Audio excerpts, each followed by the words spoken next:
నేను ఒకటే కోరుకుంటుంది, మతం పేరుతో కానీ, కులం పేరుతో కానీ, వర్గాల పేరు మీద కానీ గొడవలు తీసుకొచ్చే వాళ్ళని మటుకు మీరు వారికి మీరే బాధ్యతను తెలియచేయాలి. ఎందుకంటే మీకు ఇందాక చెప్పినట్టుగా ఒకటి విడగొట్టేయడం చాలా చాలా తేలిక మనుషులు.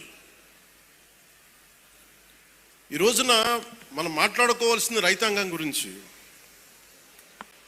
గౌరవ మంత్రివర్యులు civil supplies minister Nadendla Manohar గారు ఆధ్వర్యంలో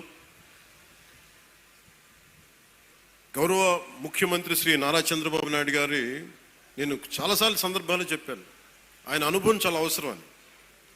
సో మనందరం ఒక ప్రయాణం చేశాం. అలా చేయబట్టే ఈ రోజున సివిల్ సప్లైస్ ద్వారా 7 లక్షల మంది రైతుల నుంచి 40 లక్షల మెట్రిక్ టన్నుల ధాన్యం సేకరించిన ధాన్యానికి సరిగ్గా 24 గంటల లోపే 9,300 కోట్ల రూపాయలని చెల్లించడం జరిగింది. ఇది ఎక్కడైనా సరే మీరు గత ప్రభుత్వంలో ఎంతసేపు దేహి అంటే ప్రోయాక్టివ్ గవర్నమెంట్, నారా చంద్రబాబు నాయకత్వంలో ప్రోయాక్టివ్ గవర్నమెంట్ అంటే ఇంతమంది సమిష్టిగా కలిసి కృషి చేస్తేనే ఈ రోజున ఇంత అద్భుతంగా జరుగుతుంది. మీరు గత ప్రభుత్వాన్ని గురించి వాళ్ళు ఏం చేసినా సరే వాళ్ళు తెలిసింది ఒకటే, బూతులు తిట్టడం, ఇందాక నారాయణ గారు చెప్పినట్టు కేసులు పెట్టడం, ప్రజలకి మనశ్శాంతి లేకుండా చేయడం. మళ్ళీ అదే పాత పద్ధతి మొదలుపెట్టారు. మళ్ళీ పిఠాపురంలో గతం ఎన్నడూ లేని విధంగా మళ్ళీ మీరు స్టార్ట్ చేశారు. ఈ సందర్భంలో ఉన్నత పోలీస్ అధికారుల గారికి, జిల్లా మ్యాజిస్ట్రేట్ గారికి కూడా చెప్తున్నాను, లా అండ్ ఆర్డర్ని కనుక ఎవరైనా సరే పిచ్చిగా కనుక మీరు అభద్రతా భావానికి కానీ ప్రజల్ని చేస్తే అస్సలు ఉపేక్షించద్దని చెప్తున్నాను. నా మాటలు చాలా మెత్తగా ఉన్నాయి కానీ చేతలు చాలా చాలా గట్టిగా ఉండి గుర్తుపెట్టుకోండి. ఇది మిడీవల్ పీరియడ్ కాదు కాబట్టి నా మాటలు చాలా నియంత్రణతో ఉన్నాయి. చేతలు చాలా చాలా గట్టిగా ఉండి గుర్తుపెట్టుకోండి.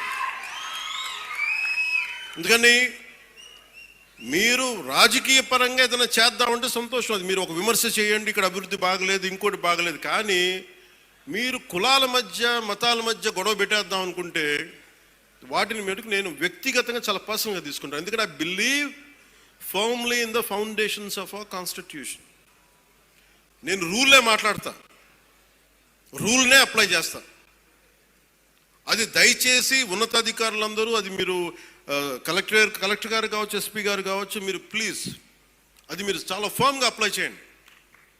అది నేను స్వయాన ముఖ్యమంత్రి గారే మేము తప్పు చేసినా మాకు కూడా అప్లై చేయండి అని మేము శాసనసభలో చెప్పి we are bounded by that word. అందుకని ఎవ్వరు కూడా వ్యవస్థకు అతీతులు కాదు, నాతో సహా. అందుకని దాని దృష్టిలో మేము వ్యవస్థకు లోబడి ఉంటాం, మేము వ్యవస్థకు లోబడి రెచ్చగొడతామంటే దానిని ఎలా హ్యాండిల్ చేయాలో, ఎందుకంటే అక్కడ దాకా దృష్టి పెట్టలే, చాలా సంయమనంతో ఉన్నాను నేను. మీరు పిఠాపురంకు వచ్చి గొడవలు పెడదామంటే నేను ఇక్కడ కూర్చొని మొత్తం ఏరేస్తాను, అందరిని గుర్తుపెట్టుకోండి. అక్కడ దాకా తీసుకురావద్దు. తల్లి బిడ్డ న్యాయంగా పోదాం, తల్లి బిడ్డ న్యాయంగా పోదాం. మీరు ఒక మాట అనండి, నేను తీసుకుంటా. కానీ మీరు నన్నన్నా పర్లా, పార్టీనన్నా నేను భరిస్తాను. కానీ ప్రజల మధ్య వైషమ్యాలని కనుక మీరు చేస్తే